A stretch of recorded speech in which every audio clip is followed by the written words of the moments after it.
எப்போ மறக்காம சப்ஸ்கிரைப் பண்ணிருங்க, லைக்கையும் பண்ணிருங்க. நம்ம ஒரே இடத்துல உட்காந்து 10 பேரை லாபிக்கு அனுப்ப போறோம். அது எப்படிங்கிறத பார்ப்போம்.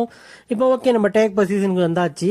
இப்போ மாமா வருவாருன்னு பார்த்தா மாமி தான் வந்தாரு. மாமியும் அனுப்பி விட்டாச்சு. பாய் மாமி.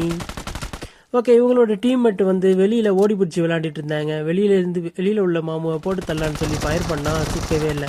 ஓகே, வெயிட் பண்ணி பார்த்தேன். மறுபடியும் பொசிஷனுக்கு வந்தாச்சு. இப்போ ஒரு மாமு வந்தாரு. அந்த மாமுவையும் ஃபயர் பண்ணி காலி பண்ணியாச்சு. அடுத்த மாமு வெளியில் இருக்கார். ஓடி பிடிச்சி விளையாண்ட மாமுவை ஒரு ஃபயர் பண்ணா டைரக்ட் கில்லு. லாபிக்கு போயிட்டாங்க ஒரு ஸ்குவாடு. இங்கே என்ன நினச்சின்னு தெரியாமல் ஒரு மாமு டைரெக்டாக மேலே வந்தார். அவரையும் லாபிக்கு அனுப்பியாச்சு. பாய்.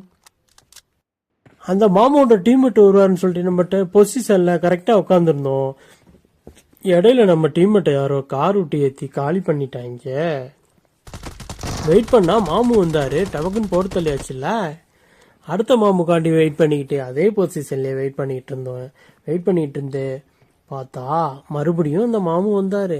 இன்னும் 2 மாமு வரணும்னு சொல்லி வெயிட் பண்ணா. இவர் அடித்தா இவர் டைரக்ட் கில்லு. பார்த்தா லாஸ்ட் பீஸ் போலன்னு சொல்லி இந்த பக்கம் எவனும் வரான்னு திரும்பி பார்த்தா மறுபடியும் மாமு வந்துட்டாரு. மாமு மறுபடியும் போடுத்தானா இது எந்த ஸ்கோர்னே தெரியல. இவரும் டைரக்டு. ஒரு வழியாக அந்த ஃபைட்டை முடிச்சுட்டு ஒரு காரை எடுத்துக்கிட்டு நம்ம டீம்மேட்டை ரோட் ரேஞ்ச் பண்ண மாதிரி நாமளும் எவனையாச்சும் ரோட் ரேஞ்ச் பண்ணணும் அப்படிங்கிறதுக்காண்டி பூஸ்ட் அமைக்கி வேகமாக போனால் இடையில ஒரு அடிமை சிக்குனுச்சு. அந்த அடிமையை விட்டாம பாருங்க, நாக் ஆகிட்டான். ஓகே பாய், வீடியோ முடிஞ்சிருச்சு. நெக்ஸ்ட் வீடியோவில் பார்ப்போம். பாய் பாய்.